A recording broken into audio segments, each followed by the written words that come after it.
Apat na fake gold bar seller arestado sa entrapment operation sa Porac, Pampanga. Naritong newscoop ni Johnny Gole.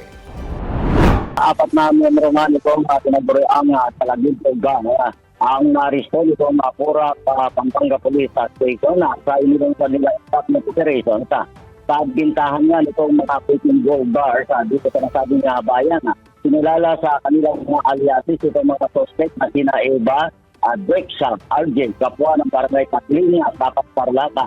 At itong isang seda na barangay mula sa Barangay Inara, Porac, Pampanga. Ay dito kay Police Colonel J. Dinandala, ang Director ng Pampanga PNP. Pinilunsad ang bintahan itong mga huwad na ginto ng mga suspect sa pagitan ng isang police officer buyer sa kalagitnaan naman ng transaksyon. Nakahalata umano itong grupo kaya tinangka nila magpaputok ng dala nilang mga arma.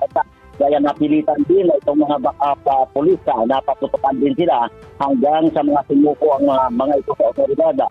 Bukod sa fake gold bar, nabawi rin sa kanila yung Mark Martin na ginamit sa entrapment operation sa isang 38 kalibreng baril na loaded ng bala, isang improvised shotgun, isang granada, jungle bulo at motorsiklo. Ang entrapment operation na hindi po kay Colonel Dinandala ay bahagi ng follow-up operation na nangyari sa sabing incident noong Marso 11 na ang biktima ay isang 55 anyos sa nakatransaksyon umano nitong grupo sa bintahan ng dala nilang huwad sa mga ginto. Tumanggi umano bayaran itong biktima yung itinabigay din po ng grupo kaya humantungan sa pananaksak sa biktima na kasalukuyan nga nagpapagaling pa sa paggamutan.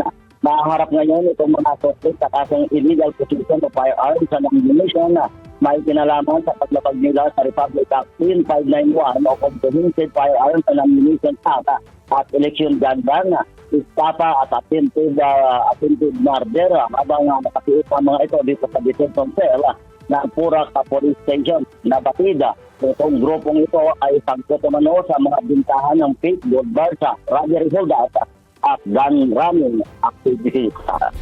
Mula dito sa gitna ng Luzon, ito si Johnny Gole, Central Zone Patrol. Nag-uula sa Pinamay Pagulakas. Hindi tayo ayos. Balamitan ng tama, naglilingkod ng tama.